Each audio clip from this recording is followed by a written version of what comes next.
Gaza's Media Office Director General has said the Israeli occupation forces have killed 100 journalists in Gaza since the beginning of the genocide in the Palestinian enclave since 7th of October.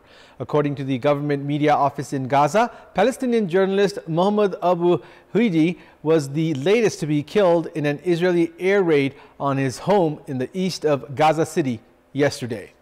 Good evening, I'm Abhyuday Shrestha and these are the headlines of the hour. TIA employees found to be connected to the network of gold smugglers. Probe Commission concludes a single group was involved in the 138-kilogram gold smuggling scandal. Principal discussions held on the education bill at the Parliamentary Committee. Lawmakers stress on the need to increase the budget on education to improve the sector. The Israeli military says it is involved in complex battles in densely populated areas of southern Gaza. Israel Defense Force says it is expanding its ground operation to eliminate Hamas. And Koshi defeats Madhya province by 60 runs in the Prime Minister Cup Women's National Cricket Tournament. APF, Sudur Pashchim and Bagmati provinces also victorious. The Department of Customs has concluded that a group which included Gorkha's Min Bahadur Ghale and Chandra Ghale smuggled 138 kilograms of gold through Kathmandu's Tribhuvan International Airport. The probe committee formed by the Department of Customs to investigate the 14-kilogram gold smuggling scandal concluded that the group smuggled gold through the airport on various occasions, totaling an amount of 138 kilograms of gold. The probe committee was formed under the coordination of Customs Officer at the Tribhuvan International Airport, Maniram Paudel. Tribhuvan International Airport Customs Chief Tekraj Pandey informed that 5 airport employees were involved to transfer the gold brought from Dubai by Ghale's group out of the airport. Customs Chief Pandey also informed that the responsibility of the investigation will be handed over to the Central Investigation Bureau CIB of Nepal Police, as it has the nature of being an organized crime. The probe committee's report revealed the involvement of Tribhuvan International Airport's Civil Aviation Office's employee Radhakrishna Shrestha, office helpers Lok Bahadur Tamang, Ramesh Deola, Anil Shrestha and Sher Bahadur Basnet. Barpak Gorkha's Chandra Ghale was arrested at the Tribhuvan International Airport on 8th of December earlier this month, trying to smuggle 14 kilograms of gold into the country. A CIB investigation had revealed that a Chinese group had smuggled 300 kilograms of gold from the Tribhuvan International Airport prior to that. A customs agent had assisted in that smuggling, and 9 kilograms of gold smuggled in electric cigarettes were disappeared by airport employees. These incidents show that employees deployed at the Tribhuvan International Airport have been involved with the network of the gold smugglers.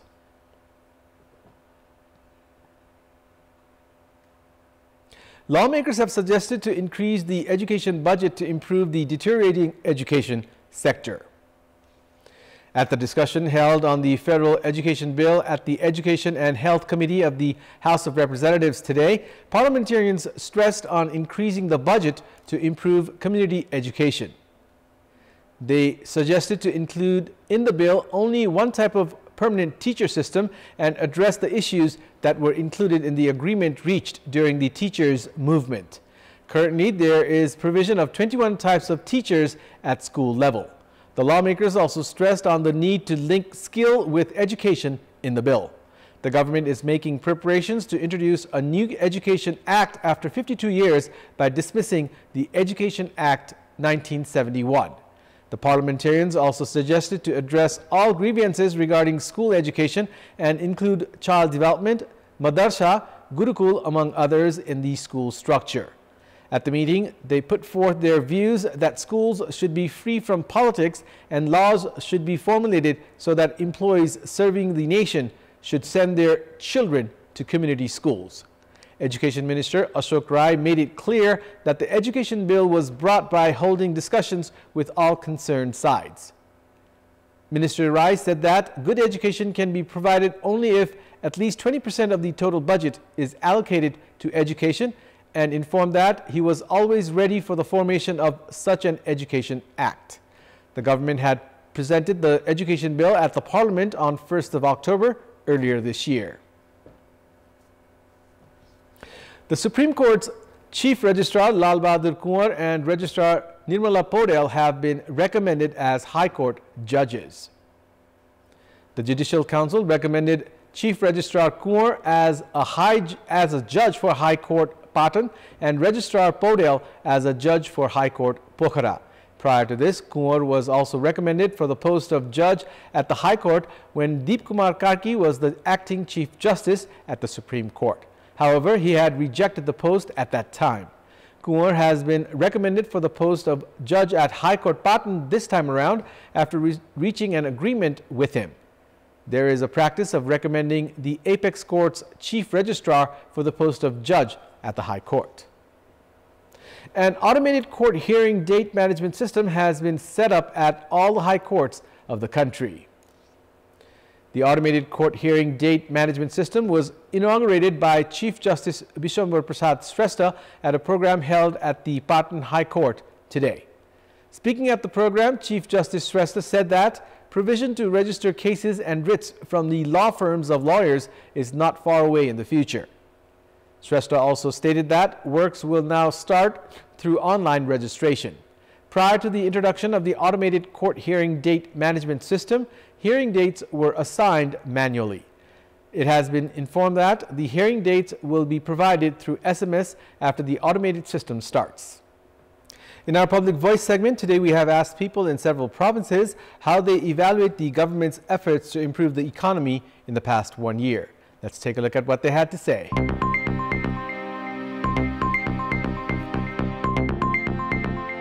बजारमा व्यापारै छैन अब अर्थतन्त्र कसरी राम्रो भयो र कसरी यो सुधार छ भनेर भन्नु अर्थतन्त्रमा खासै सुधार भएको देखिएको छैन सरकारले गर्नुपर्ने ठोस काम गरेको छैन सरकार अलमल लिएको जस्तो छ सरकारले अर्थतन्त्र सुधारका लागि निकै राम्रो नाराहरू लिएर आइरहेको छ तर प्रगति विवरण भने देखिएको छैन अर्थतन्त्र सुधार गर्नको लागि अलि कडा किसिमले चाहिँ कदम चाल्नुपर्ने देखिन्छ अर्थतन्त्रलाई अगाडि बढाउनको लागि उकास्नको लागि कुनै पनि उपलब्धिमूलक कार्यहरू गरेको जस्तो मलाई चाहिँ लाग्दैन सरकारले हाइड्रोलाई चाहिँ अलिकति निर्यात गर्ने काम गरेको छ यी चाहिँ सकारात्मक पक्षहरू नेपाल भित्र चाहिँ लगानी मैत्री वातावरण बन्नुपर्ने हो लगानीकर्ता उत्साहित हुनुपर्ने हो त्यो चाहिँ भएको छैन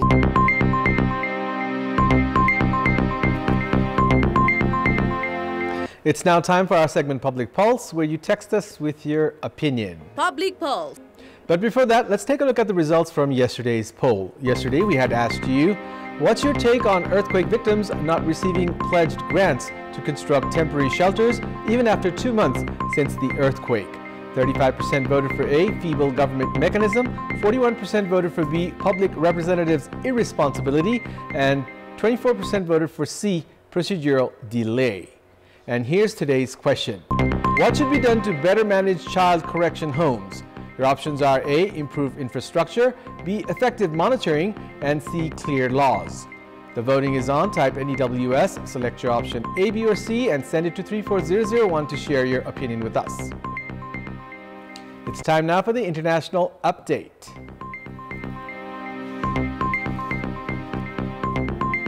The Israeli military said it was involved in complex battles in densely populated areas of southern Gaza. The Israel Defense Force says it is expanding its ground operation in the Gaza Strip as it seeks to eliminate the Palestinian militant group Hamas.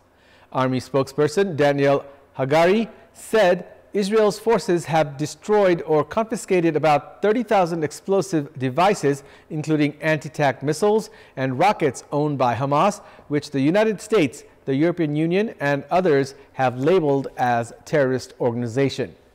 Hagari said Israel has achieved almost complete operational control of northern Gaza and is now focusing on the south. He added that Israel's soldiers were active in the southern Gazan city of Khan Yunis and had tracked down terrorist infrastructure, especially in underground tunnels.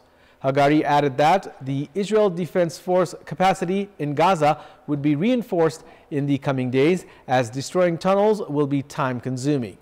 The Hamas-run Gaza Health Ministry said more than 200 people have been killed by Israeli strikes in Gaza in the previous 24 hours. The ministry said the death toll from Israel's fight back against the Palestinian militant group Hamas over the past 11 weeks had reached 20,000 258. Almost all of Gaza's 2.3 million people have been displaced by the fighting. Israel denies directly targeting civilians and says the war against Hamas is vital to ensure the October 7 attacks can never be repeated. Meanwhile, UNRWA says it cannot deliver meaningful aid under intense Israeli bombardments of Gaza after the UN Security Council called for increased access. Similarly, UN High Commissioner for Refugees Filippo Grandi has asserted that the only way to ensure aid reaches people in Gaza, secure the release of captives held by Hamas, and prevent further displacement is through a humanitarian ceasefire. According to new figures released by the government media office in Gaza, at least 100 journalists have been killed since Israel's war on Gaza began on 7th of October. Palestinian officials in Gaza say the number could be much higher. The media office said Palestinian journalist Mohammed Abu Hudi was the latest to be killed in an Israeli air raid on his home in the east of Gaza City yesterday. However, according to a tally by the Committee to Protect Journalists, at least 69 journalists have been killed in the conflict, including Al Jazeera Arabic's cameraman Samir Abu Daka. More than 50 media premises or offices in Gaza have been completely or partially destroyed by Israeli attacks. Hundreds of Palestinian journalists and their families have been forcibly displaced to the south. The media workers were also forced to abandon their reporting equipment in offices in the north to live and report under difficult conditions amid frequent communication blackouts. Sports news. Koshi Province defeated Madhya Province by 60 runs in the Prime Minister Cup Women's National Cricket Tournament today. In the match played at the Tribhuvan University Cricket Ground in Kantipur, Koshi elected to bat first and scored 129 runs for the loss of 4 wickets in 20 overs. Skipper Rubina Chetri top scored for Koshi with 57 runs, while Apsari Begum also contributed 39 runs. Meena Mahato with 2 wickets was the most successful bowler for Madhya Province. Chasing a victory target of 130 runs, Madhya managed to score 69 runs for the loss of 9 wickets in the allotted 20 overs. Shabnam Rai and Alisha Kadia with 2 wickets each were the pick of the Koshi bowlers. This was Koshi's consecutive 3rd win at the tournament. Undefeated Koshi are in the 2nd spot of the points table with 6 points from 3 matches, behind leaders APF, who also have 6 points. Madhya Province are still winless in 3 matches. In another match played at the Tribhuvan University Cricket Ground today, Sudur Paschim Province thumped Karnali Province by 81 runs. Sudur Paschim were put to bat first and posted a challenging total of 151 runs in the stipulated 20 overs, losing 4 wickets. Kavita Joshi scored a quick-fire 78 off 50 balls, hitting 1 6 and 10 fours. Anju Gurung was the leading wicket-taker for Karnali with 2 wickets. Chasing a target of 152 runs for victory, Karnali could only score 70 runs for the loss of 9 wickets in 20 overs. Sudur Paschim are in the 3rd position in the points table with 4 points from 3 matches. Karnali are at the bottom of the table with no points after 3 matches. In another Prime Minister Cup Women's National Cricket Tournament played today, Armed Police Force thrashed Lumini Province by 90 runs. In the match played at the Mulpani Cricket Ground today, APF batted first after winning the toss and posted a challenging total of 151 runs for the loss of 3 wickets in the stipulated 20 overs. Indu Burma top scored for APF with an unbeaten 70 off 50 balls with the help of 1 6 and 7 fours. Opener Mamta Chaudhary also contributed 59 runs off 58 balls. In reply, Lumini managed to score 61 runs for the loss of 9 wickets in the allotted 20 overs. Opener Lakshmi Chaudhary with 28 runs was the leading run scorer for Lumini.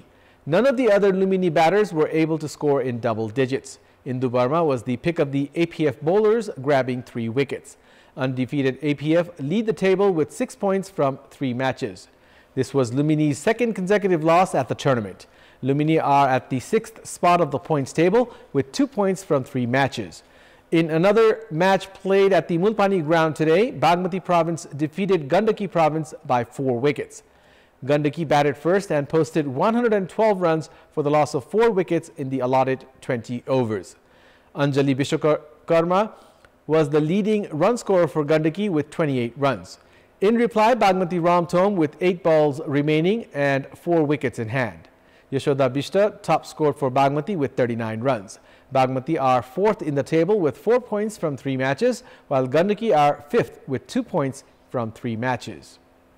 Nepal Army Club defeated Parsa Club 11 by 66 runs at the Nepal Pro Club Championship today. In the match played at the Narayani Cricket Ground in Birganj, Nepal Army batted first after losing the toss and posted a challenging score of 159 runs in the allotted 20 overs, losing 7 wickets. Binod Bhandari and Santosh Karki laid the foundation for a good score by putting on 43 runs for the opening partnership. Kushal Malla top scored for Nepal Army with a quick-fire 63 off 39 balls, while Binod Bhandari contributed 26 and Santosh Karki added 16 runs. Chasing a victory target of 160 runs, Parsa managed to score 93 runs, losing 9 wickets in the 20 overs. Skipper Sandeep was the leading run scorer for Parsa with an unbeaten 32. Shahab Alam and Bashir Ahmad were the pick of the Army bowlers, grabbing 3 wickets each. Undefeated Nepal Army Club lead the points table with 6 points from 3 matches. Parsa are in the 3rd spot with 4 points from 3 matches.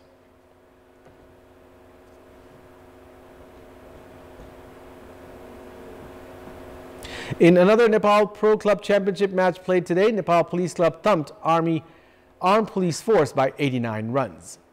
In the match played at the Narayani Cricket Ground in Birganj today, Nepal Police batted first after losing the toss and posted 140 runs for the loss of 6 wickets in the allotted 20 overs. Opener Dilip Nath top scored for the police team with 56 runs off 38 balls, hitting 4 sixes and 5 fours. Another opener, Sunil Dhamala, also contributed 35 runs, while Shankar Rana added an unbeaten 22. Avinash Bora was the leading wicket taker for APF, claiming 3 wickets. Chasing a victory target of 141 runs, APF were bundled out for just 51 runs in 13.2 overs.